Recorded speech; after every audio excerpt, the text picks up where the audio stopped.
Hey everybody, I was starting to work on this Rhino and then I found a small problem is that some of the primer had actually crinkled, which is just simply not acceptable.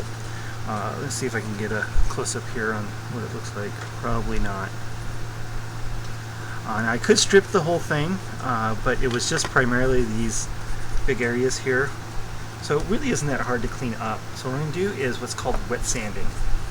And wet sanding is a technique where the idea is to keep the sandpaper wet.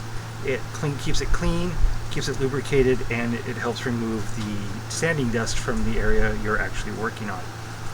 Now this is 320 grit. The wet sanding paper is available anything from about 220 all the way up to 12 and 15,000 grit, which is used for automotive finishes.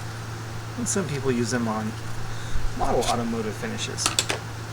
But the basics of wet sanding is you get the sandpaper wet and the area wet. Now you do absolutely have to have wet sanding paper for this, otherwise it just will disintegrate. And we're just going to sand it normally, keeping the sandpaper clean constantly. And we're going to sand away the crinkles. Now unfortunately you have to go all the way down to the plastic here. And getting the big, large open areas really isn't that hard.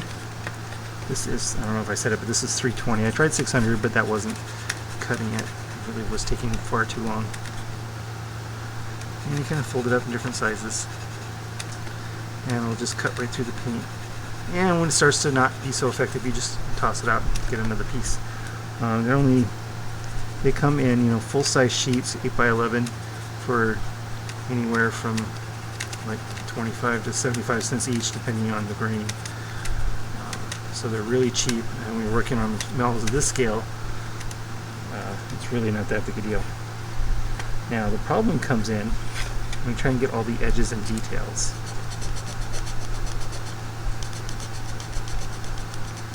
So getting the big areas like this really isn't that hard.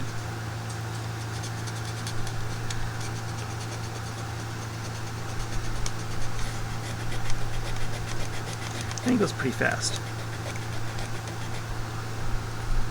That is until the sandpaper wears out. Okay, so what we need to do to get these edges is get a little more control and a little more detail.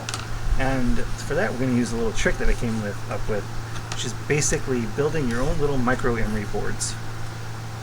So what we're going to do is we're going to cut off a piece of 320 grit here, and we're going to grab a flat toothpick, and we're actually going to wrap the end of the toothpick with the sandpaper. Take a little bit of CA glue.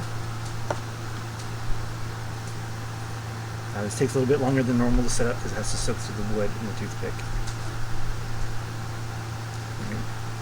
So we're going to let it set up there.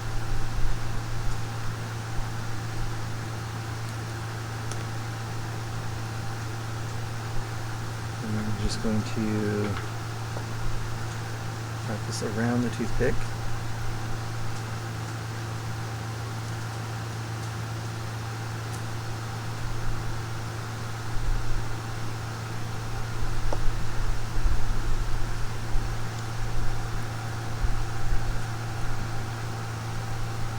Hold it in place. Even if you can't use the other side because it's covered in glue, that's fine as long as at least one good side.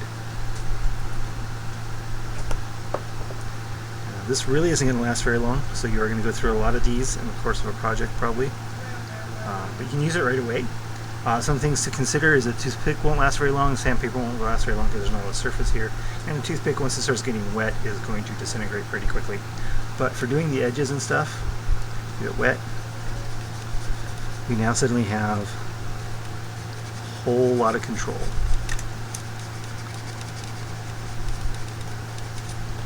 Again, you want to keep the sandpaper wet and constantly wiping off the excess dust from it. Gets into those crevices real nice. Places where the main sandpaper just isn't going to be able to get.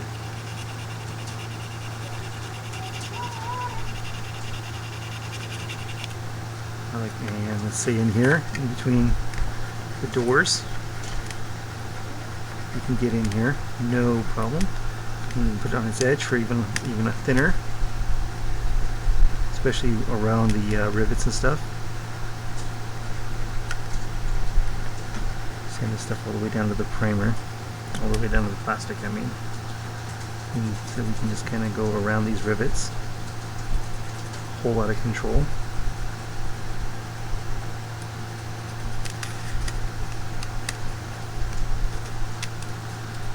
It's just not going to last very long, so you're not going to get very far with each one. But they cost almost nothing to make,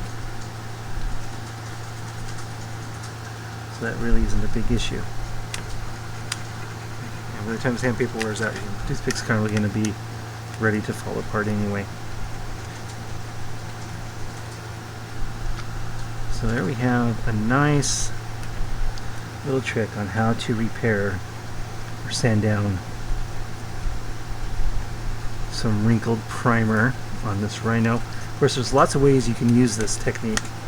If you want to do some fine sanding where, say, a decal's going to go, you can just put a little piece of sandpaper on the end of a toothpick. Just give you a nice little round. It's going to go around in a circle. Of course, for that you probably want something finer, like 6 or 1200. If you're going to do that, especially if you gloss, you're going to gloss over it. There's lots of places where some little micro sanding might really be a great benefit to the finish you get on your model.